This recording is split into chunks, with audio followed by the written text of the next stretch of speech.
15 আগষ্ট উপলক্ষে সতৰ্কতামূলকভাৱে অসমৰ জয়পুৰ আৰু অৰুণাচল প্ৰদেশৰ দেওমালী পথত ডিএছপি প্ৰসেনজিৎ দাস আৰু জয়পুৰ আৰক্ষী থানাৰ ভাৰপ্ৰাপ্ত আৰক্ষী বিষয়া উত্তম মালাকাৰৰ নেতৃত্বত এটা দলে নাকা চেক চলাই থকা সময়তে প্ৰায় 12 লাখ টকা জালি নোট উদ্ধাৰ কৰিবলৈ সক্ষম হয়। এই ঘটনা সংক্ৰান্তত এগৰাকী মহিলা, দুজন পুৰুষক আটক কৰাৰ লগতে এখন বলেৰো গাড়ী আৰু 3টা মোবাইল জব্দ কৰিছে আৰক্ষীয়ে। আটাইকেইজনকে জয়পুৰ আৰক্ষী থানাত সোধপোছ অব্যাহত ৰখা হৈছে।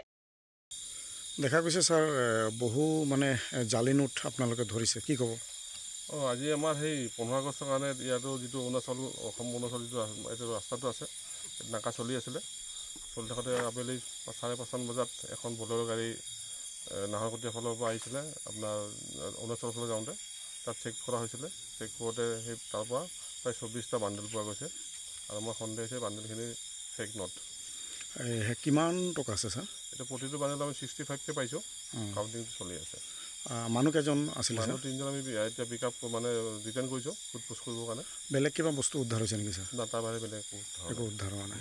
ঠিক আছে, তেওঁলোকেও আপাৰ চামৰ পৰা আনিছোঁ বুলি কৈছে। আচ্ছা আচ্ছা, কাৰোবাৰ নাম কৈছে নেকি ছাৰ? নামটো কৈছে কিন্তু সোধপোছ কৰিব লাগিব এতিয়া। আচ্ছা আচ্ছা, ঠিক আছে ঠিক আছে। নাহৰকটীয়াৰ পৰা কিৰোট কোঁৱৰৰ ৰিপৰ্ট, অসম আদিত্য।